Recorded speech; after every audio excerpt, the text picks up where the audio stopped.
오늘 하나님의 공의와 긍휼이라는 말씀의 제목으로 하나님 말씀 전하겠습니다. 여러분 기억하시겠죠? 2022년 때에 이미 말라기서를 여러분 생명의 삶을 통해서 큐티를 하셨습니다. 약 1년 정도 된 것인데요. 그 본문에 보시면 오늘 본문과 같이 본문을 나눠놨어요. 무슨 말이냐면 3장 1절부터 6절까지로 하지 않고 2장 17절부터 3장 6절까지로 나눠놨습니다. 그러니까 읽어보시면 아시고 또 묵상해 보시면 아시겠지만 그렇게 말씀을 나눠놓는 것이 더 적절한 말씀입니다. 그래서 생명의 삶도 그렇고 저도 오늘 본문을 이렇게 잡게 됐어요. 먼저 본문 2장 17절 말씀을 보시겠습니다. 오늘 3장 1에서 6절의 배경이 되는 말씀입니다. 2장 17절 한번 보십니다. 너희가 말로 여호와를 괴롭게 하고도 이르기를 우리가 어떻게 여호와를 괴롭혀 드렸나이까 하는도다.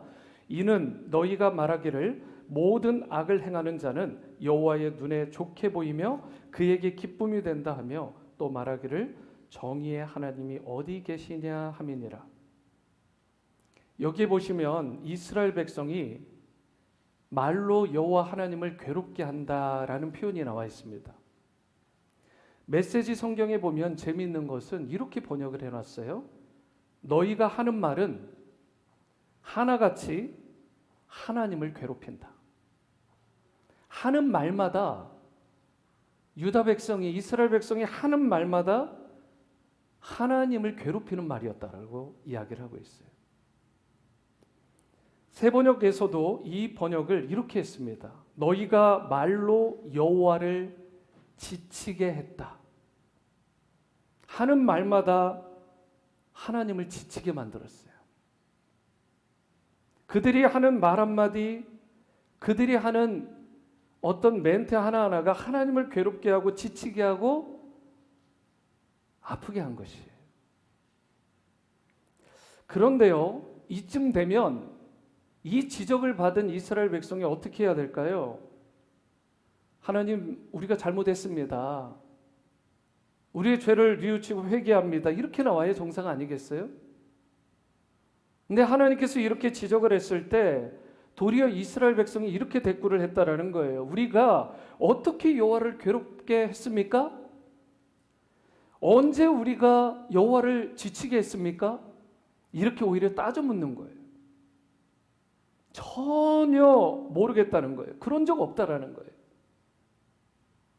그러면서 17절 중반절과 같이 말을 한 것입니다. 모든 악을 행하는 자는 여호와의 눈에 좋게 보이며. 여러분 조금만 묵상해 보시면 이게 되게 이상한 말씀이라는 걸 아실 거예요. 정말 황당한 말입니다. 무슨 말이에요? 하나님이 악을 행하는 모든 사람을 선하게 생각하신답니다. 하나님이 악을 행하는 모든 사람들을 기쁘시게 여기신대요. 여러분 정말 하나님이 그런 분이십니까? 과연 하나님께서 악을 좋게 보시고 악을 행하는 사람들을 선하게 여기시고 기쁘게 여기세요? 말도 안 되는 거 아닌가요? 하나님은 악을 미워하시죠. 행악자를 그냥 내버려 두시는 법이 없습니다. 왜냐하면 하나님은 거룩하시고 공의로우신 분이시기 때문에. 그리고 17절 하반절을 다시 보실까요? 또 말합니다. 정의의 하나님이 어디 계시냐 함이니라. 정의의 하나님, 곧 공의의 하나님이 어디 계시냐고 반문한 거예요. 의로우신 하나님의 속성, 이걸 무시해버린 거죠. 왜곡한 것입니다. 정말 심각한 상태. 이게 당시 말라기 시대의 이스라엘의 자화상입니다. 말라기 시대를 보면 유다가 망하잖아요. 민족이 뿔뿔이 흩어집니다. 비참한 가운데 처하게 돼요. 그 이유가 뭐예요? 하나님의 잘못인가요? 아니잖아요. 유다 민족의 죄악과 탐욕 때문 아닌가요? 그런데도 유다 민족은 자신들의 모습을 돌아보거나 뉘우치기는커녕 마치 하나님께서 정의롭지 못하기 때문에, 하나님께서 의롭지 못하기 때문에, 그래서 이 나라가 망하고 이렇게 의로운 유다 민족이 고통 가운데 빠졌다라고 항변하고 있는 것입니다. 하나님을 심각하게 왜곡하고 있는 것이죠. 우리에게도 이런 모습이 있을 수 있다라는 진단이요. 그래서 이렇게 유다 민족이 따지듯이 말한 거예요. 지금 이 지경이 되도록, 이런 상황이 되도록 도대체 공의의 하나님 어디 계십니까? 지금 이것이 방금 전에 한 그 본문의 내용인 것입니다. 그런데요, 이와 같이 하나님에게 대적하고 적대적이고 범죄한 유대에 대해서 하나님께서 성실하게 답변하신 내용이 3장 1절부터 6절까지의 내용이에요. 정의가 어디 있느냐고 묻는 그들에 대해서 하나님은 그분이 직접 예비하신, 하나님이 기준으로 세우신 그 공의, 하나님이 예정하신 그 긍휼하심이 있다라고 말한 것입니다. 세상 기준이 아니에요. 하나님의 기준으로 세우신 공의, 절대적인 기준으로 세우신 그 의가 있다라고 이야기를 하시면서 세상 방법이 아니다, 내가 예비한 긍휼이 있다라고 이야기를 하시는 것입니다. 여러분, 하나님의 공의와 하나님의 긍휼은 같이 가는 속성입니다. 오늘 말씀을 통해서 이 부분을 깨닫고 이 부분을 사모하는 여러분과 저가 될 수 있게 되기를 바랍니다. 우리는 하나님이 준비하신 그 공의와 긍휼을 누리며 살아가고 또 이것을 받을 뿐만 아니라 실천하며 살아가는 자들이 되어야 되는데, 그렇다면 우리가 어떻게 할 때 하나님의 공의와 하나님의 긍휼을 누리는 인생으로 살아갈 수 있을까? 오늘 주신 말씀을 통해 두 가지만 나눠보기를 원합니다. 첫 번째로, 우리가 하나님의 공의와 긍휼을 누리는 인생이 되려면 다시 오실 주님을 영접해야 됩니다. 예수님 다시 오시잖아요. 내일 오셔도, 아니 오늘 오셔도 전혀 이상할 것이 없습니다. 주님 다시 오십니다. 그런데 그 다시 오실 주님을 우리가 영접해야 된다는 거예요. 이 땅에서 미리 영접을 해야 되는 것입니다. 그래서 1절 말씀을 보시면, 만군의 여호와가 이르노라, 보라 내가 내 사자를 보내리니 그가 내 앞에서 길을 준비할 것이요 또 너희가 구하는 바, 여기서부터는 다른 주님인 다른 사자입니다. 너희가 구하는 바 주가 갑자기 그의 성전에 임하시리니 곧 너희가 사모하는 바 언약의 사자가 임하실 것이라. 이 말씀에 보면 두 번의 사자가 임하는데, 첫 번째는 내가 내 사자를 보낼 것이다, 이렇게 이야기를 합니다. 여기서 말하는 사자, 내 사자가 누구예요? 사자는 영어로 성경으로 보면 라이온이 아니라 메신저라는 거 아시잖아요, 그렇죠? 소식을 전하는 메신저입니다. 그런데 흥미로운 것은 히브리어로 보면 이 사자, 메신저가 말라키입니다. 그 느낌이 딱 오시죠? 지금 우리가 읽고 있는 성경이 뭐예요? 말라기서잖아요. 이 말라키가 사실은 사자, 메신저라는 뜻이 있어요. 그래서 성경을 해석하는 많은 사람들 가운데 어떤 성경학자는 내 사자, my messenger가 말라기를 가리키는 것이다, 이렇게 해석하는 사람이 있어요. 그런데 문맥을 아무리 봐도 이것은 받아들일 수는 없습니다. 우연히 말은, 용어는 똑같을지 모르지만 이 말라기의 서신, 이 주체가 되는 말라기가 곧 마이 메신저를 가리키는 내용하고는 다른 것입니다. 그리고 어떤 분은 메신저를 천사로 보는 분도 있어요. 그런데 이것도 앞뒤가 맞지 않아요. 성경 전체로 보고 특별히 말라기서를 전후를 다 봐도요, 이것은 말라기나 천사를 가리키는 마이 메신저가 아닙니다. 그래서 가장 일반적으로 가리키는 것은 1절 중반절을 다시 보실까요? 보라 내 사자를 보내리니 그가 내 앞에서 길을 준비할 것이다. 어디서 많이 본 말씀 아닌가요? 내 길을 예비할 것이다. 딱 느낌이 오시는 분은 성경을 평상시 많이 보는 분들이죠. 여러분, 이게 바로 내 사자가 존 더 베프티스트, 침례 요한을 말하는 것입니다. 왜냐하면 이사야 40장에 외치는 자의 소리여 이르되 너희는 광야에서 여호와의 길을 예비하라, 이 말씀이 있잖아요. 그리고 그 이사야 말씀을 성취한 사람이 누구예요? 존 더 베프티스트라고요. 침례 요한이 이 예언을 성취한 것입니다.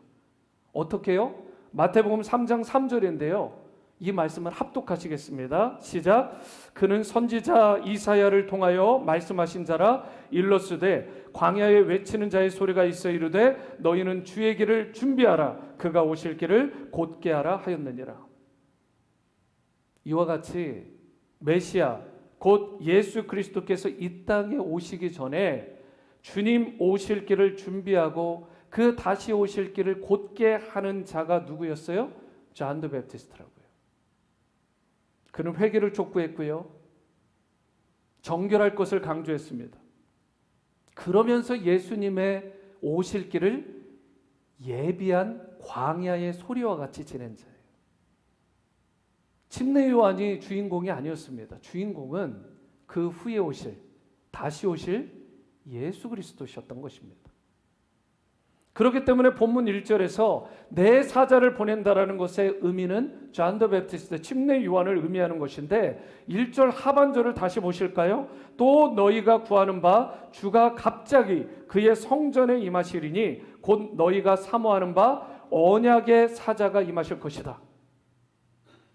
여기에 주가라는 단어가 나오잖아요. The Lord라는 단어고 언약의 사자라는 말이 나오는데 이분이 누구냐는 거예요.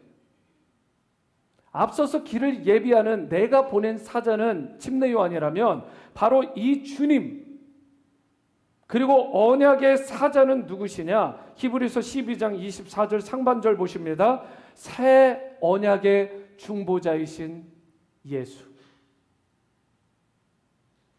여러분 느낌이 오시죠? 즉 율법이라는 옛 언약이 아닙니다. 뉴 커버넌트, 새 언약을 통해서 우리를 구원하신, 여러분과 저를 구원하실 예수 그리스도를 가리키는 말이에요. 그분이 주님이 되시고 그분이 새 언약을 가지고 오시는 메신저, 사자가 되시는 것입니다. 예수 그리스도는 여러분과 제가 새 언약을 통해서 하나님의 의에 이룰 수 있도록 도우시고 통로가 되어주시는 분이에요. 다시 말해 예수 그리스도를 말미암지 않고는 하나님의 의에 이룰 수 없다는 것입니다. 하나님의 공의 앞에 설 수 없다는 거예요. 예수 그리스도로 말미암지 않고는, 그분을 영접하고 그분을 내 주인으로 삼지 않고는 여러분과 제가 결코 의롭다 하심을 받을 수 없다라는 말씀입니다. 예수님께서 십자가를 지심으로 하나님의 의를 성취하셨고요. 예수님께서 그 살을 찢기시고 그 피와 물을 다 쏟으심으로 말미암아 하나님의 긍휼하심이 여러분과 저에게, 곧 나에게 임한 것입니다. 그렇기 때문에 우리는 무엇보다, 누구보다 예수님을 만나야 되는 거예요. 그분을 영접해야 되는 것입니다. 그래야 하나님께서 그 피의 흔적, 그 예수 그리스도의 긍휼하심과 그 자비하심을 보고 여러분과 저를 의롭다 인정해 주시는 거예요. 그리고 그분의 의롭다 인정하심을 받을 때 비로소 주님의 긍휼하심을 받아 누리는 성도의 삶을 살아가게 되는 것입니다. 이런 의미에서 하나님의 공의와 하나님이 베푸시는 긍휼은 분리된 게 아니라 함께 가는 것입니다. 여러분, 우리는 무엇보다 누구보다 예수님을 깊이 있게 만나고 그분의 긍휼하심을 누리는 자들이 되어야 되는데, 최성원 목사님의 예배의 창문을 열라라는 책이 있어요. 거기에 보면 이런 스토리가 나옵니다. 영국 BBC의 중국 특파원인 존 서드워스라는 사람이 있습니다. 이 사람이 중국에서 CCTV만으로 자기를 만약에 찾는다, 누군가를 찾는다면 얼마나 걸릴지를 시험을 한 거예요. 뭐 동의하에 테스트를 했겠죠. 그런데 중국 공안 당국이 CCTV를 통해 존을 찾는데 얼마가 걸린 줄 아십니까? 불과 7분밖에 걸리지 않았답니다. 한국의 경우에도 CCTV가 굉장히 많잖아요. 이 공공 분야에 설치된 한국 내 CCTV만 100만 대가 넘는다고 그래요. 이 어마어마한 숫자죠. 거기다가 여러분 아시는 것처럼 자동차 블랙박스, 요즘에 없는 차들이 없을 정도로 다 달고 나오잖아요. 그 수많은 블랙박스, 거기다가 개인 사업장이요, 또는 뭐 개인 주택까지도 CCTV를 설치하기 시작하니까 지금 한국에는 수천만 대의 카메라가 우리를 지켜보고 있는 거예요. 가면은 꼼짝 말하죠. 이 범죄한 사람들이 그 범죄도 뭐 예방할 차원도 그렇지만 잡는데 혁혁한 공을 세우는 게 CCTV가 맞습니다. 순기능이 있죠. 그런데요, 여러분과 저는 사실 세상이 설치해둔 CCTV를 신경 쓰고 CCTV 앞에 서는 자들이 아니잖아요. 그 CCTV와 비교할 수 없이 정밀하시고 모든 것을 다 지켜보시고 전지하신 모든 것을 다 아시는 그 하나님 앞에 여러분과 제가 서는 인생 아닌가요? 우리가 그렇기 때문에 이렇게 예배를 드릴 때나 주일 예배를 드리건 아니면 주일 예배 후에 나가가지고 일상의 삶을 살 때나 우리는 하나님께서 나를 지켜보신다. 바로 코람되어 하나님 앞에서 서는 자세로 여러분과 제가 살아가야 되는 것입니다. 그러할 때 하나님의 의 앞에서 사실 자신의 상태가 그때부터 드러나는 거예요. 하나님 앞에서 자기를 비춰보고 하나님 앞에 자기가 서기 시작할 때 자기의 상태가 낱낱이 그때부터 드러나기 시작하는 것입니다. 하나님을 경외하고 하나님을 두려워할 줄 알 때 그동안 자신이 꽤 괜찮은 사람이라고 생각했던 거예요. 나 정도 되면 그래도 괜찮은 사람 아닌가? 그런 착각들이요 다 벗겨지는 것입니다. 구약성경 욥기서에 보시면 욥이 하나님의 의 앞에서 자신의 실체를 자신의 존재가 어떤 상황인지 그것을 제대로 발견하는 내용이 나와요. 일반적으로 여러분들에게 묻고 싶어요. 욥기 하면 떠오르는 주제가 뭔가요? 많은 분들이 이렇게 생각합니다. 억울하게 죄도 없는데 그렇게 고난당한 의인 욥, 이게 주제라고 생각하는 분들이 굉장히 많습니다. 그런데 성경을요 욥기를 1장부터 42장까지인데 잘 보시면 주제가 그게 아닙니다.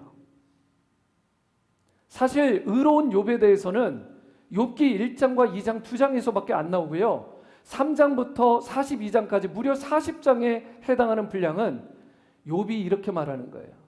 내가 의롭다. 나같이 의로운 자가 왜 이런 고난을 받아? 항변하는 내용이 나와요. 세 친구가 3번의 텀에 걸쳐서 사이클로 막 공격을 합니다. 9번의 엄청난 공격을 받을 때도 너희가 나를 몰라서 그러는데 나는 죄가 없다니까, 나는 의롭다니까, 나같이 괜찮은 자가 이 엄청난 벌을 받는 것, 이런 고난을 받는 거 나 도저히 이해되지 않아. 너희 함부로 나한테 그렇게 얘기하지 마. 이런 애티튜드를 시종일관 보입니다. 여러분 어떻게 생각하세요? 욥기의 주제가 과연 의로운 욥, 애매히 당하는 의인 욥에 대한 스토리일까요? 사실 욥은 대단한 인물이 맞습니다. 솔직히 얘기해서 욥과 저는 감히 제가 비교를 못하겠던 거예요. 대단한 인물이죠.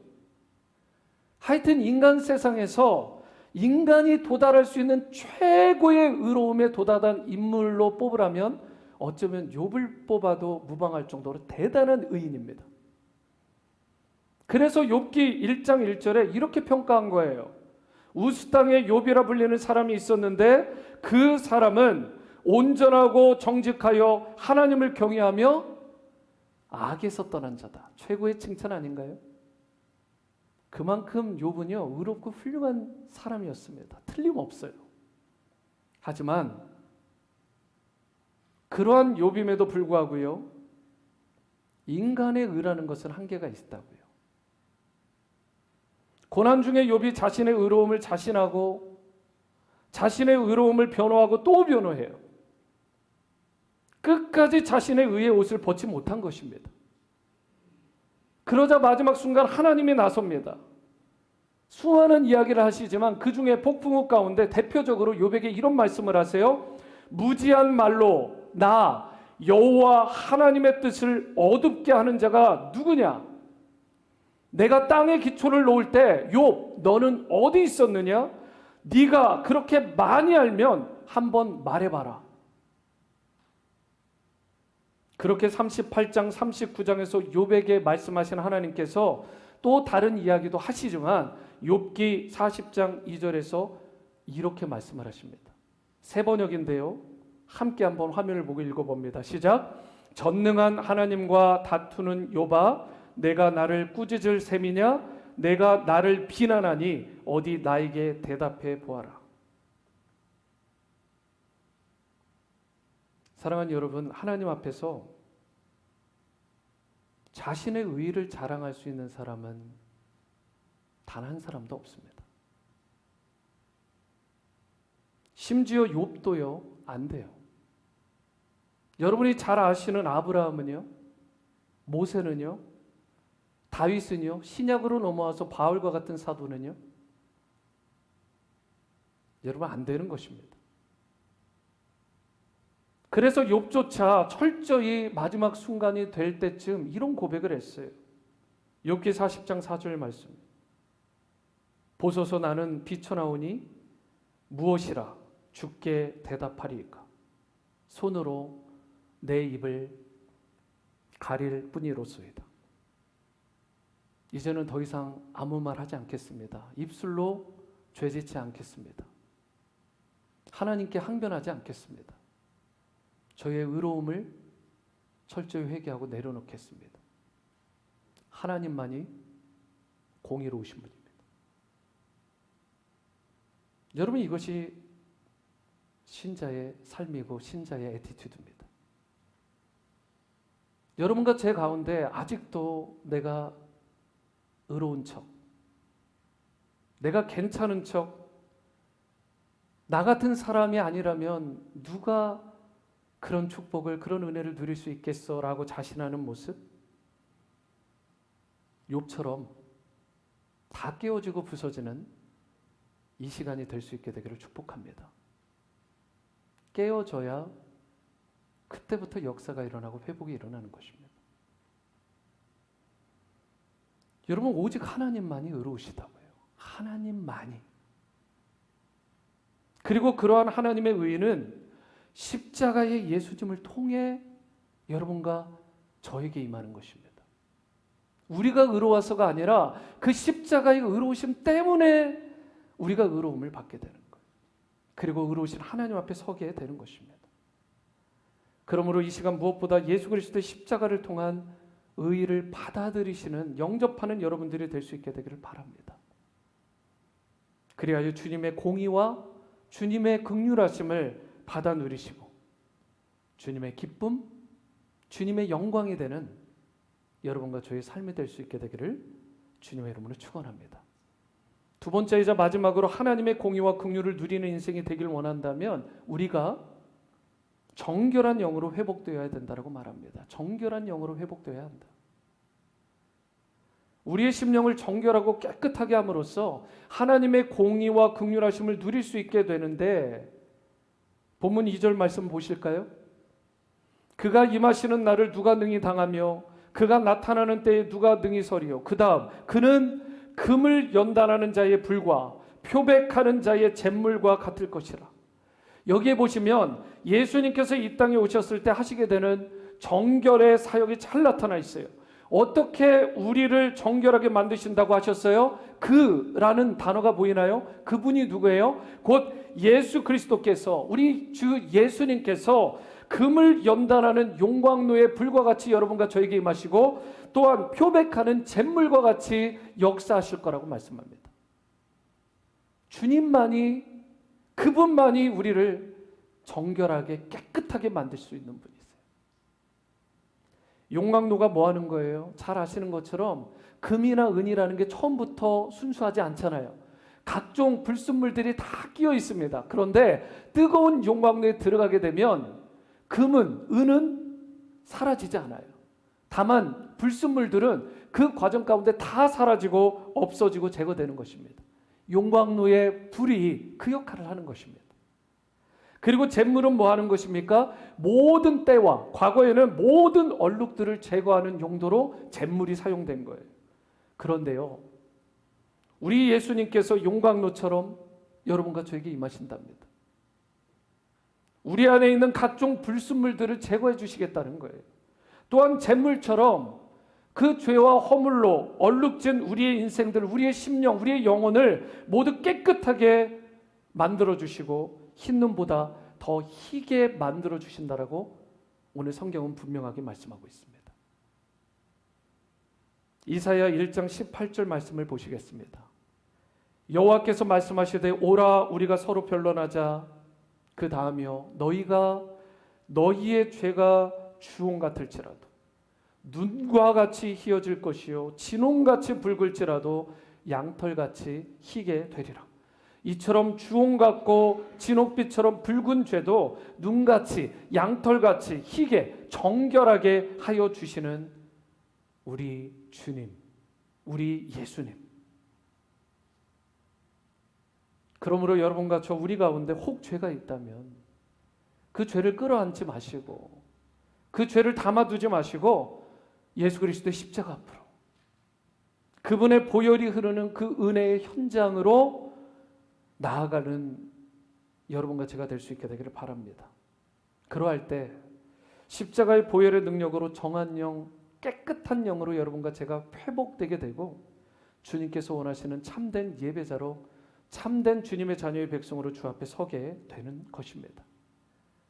그렇다면 이와 같이 예수 그리스도의 십자가 보혈로 정한 영, 깨끗한 영이 되라고 하셨는데 만약 그렇게 된다면 어떤 축복을 누리게 되냐는 것입니다. 4절을 보십니다. 그때의 유다와 예루살렘의 봉헌문이 옛날과 고대와 같이 나 여호와께 기쁨이 되려니와. 여기에 보시면 그때라는 말로 시작하는데 그때가 언제라고요? 바로 예수님께서 오셔서 우리의 모든 죄를 깨끗하게 정결하게 만드시는 바로 그때입니다.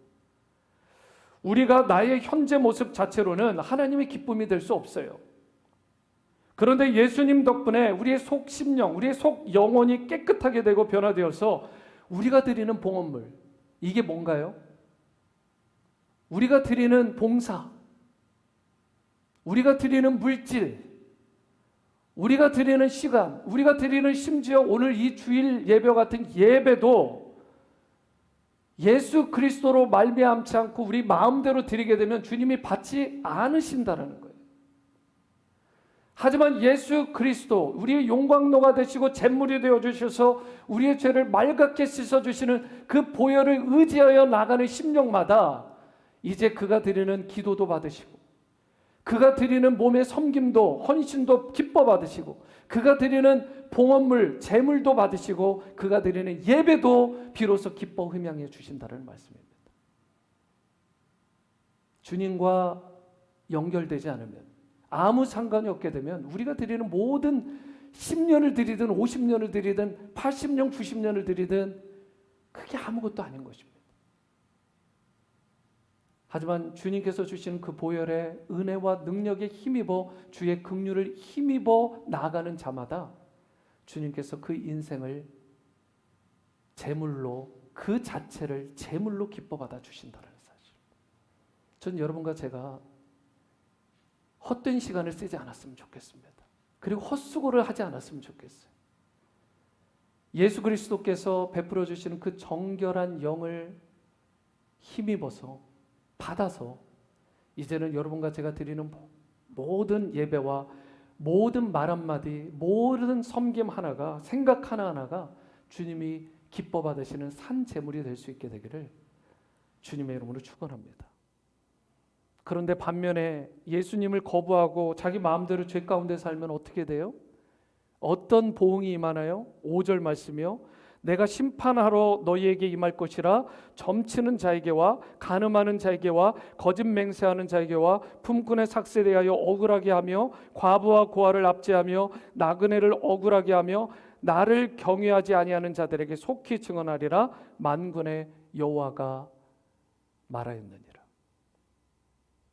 예수님을 거부하고 온갖 악한 줄로 지금도 많잖아요. 한국에 보니까 타로 점괘가 각 대학가마다 꽉 차 있고요. 시내에서도 자주 보입니다. 사람들이 많이 들어가요. 재미로 본다나 뭐 한다나 하는데 막 들어갑니다.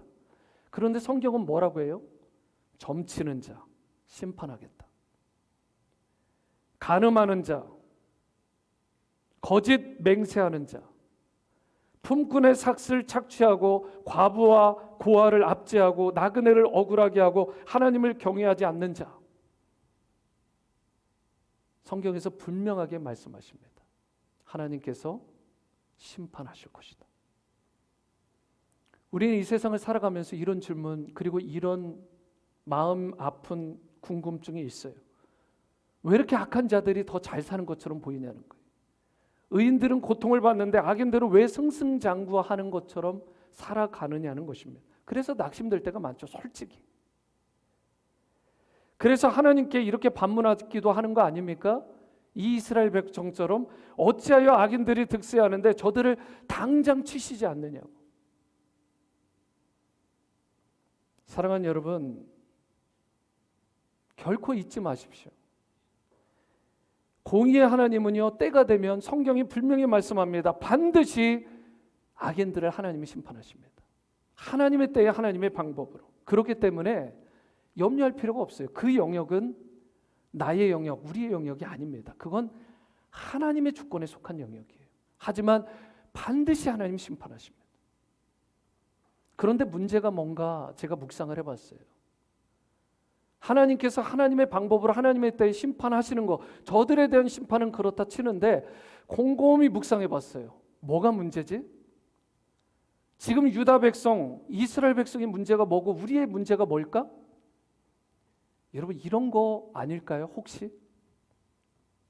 하나님, 나는 아니지요. 이런 악한 일을 자행하는 자들, 그들과는 나는 질적으로 다르지요. 여러분, 저 사람 보라고, 저 인생을 보라고, 저 악한 자들을 심판하시라고. 그런데 하나님, 저는 아니지요. 그런데 여러분, 정작 오늘 본문 속 유대인들의 문제가 뭐였어요? 유대인들이 이런 생각을 한 거예요. 이방 나라들은 다 잘못됐고 심지어 민족 안에서도 저들은 잘못됐는데 저들 보시라고. 저렇게 악한데 저들을 치셔야지. 왜 우리를 치시냐고. 왜 나를 괴롭게 하냐고. 진짜 문제는 성경에서 하나님이 분명하게 말씀하십니다. 니들이 문제다. 여러분과 저도 자신을 돌아봐야 돼요.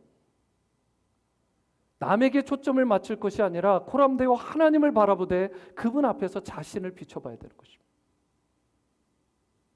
하나님은 반드시 그분의 때에 심판주로 임하실 것이기 때문에 두렵고 떨린 마음으로 그분 앞에 날마다 서야 되는 거예요.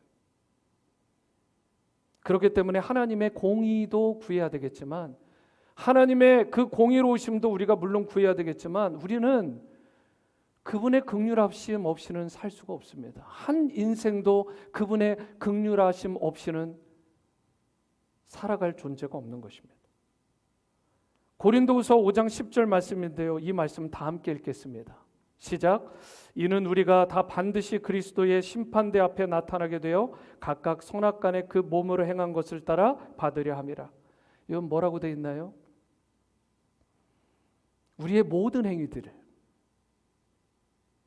우리가 범한 모든 죄악들이래요. 우리가 그분께 불순종했던 모든 순간순간, 그게 작든 크든 그 모든 것들이 그냥 사라지는 것이 아니랍니다. 예수 그리스도의 심판대 앞에 서게 되면 심판받게 될 거래요. 여기서 자유로운 자가 있나요?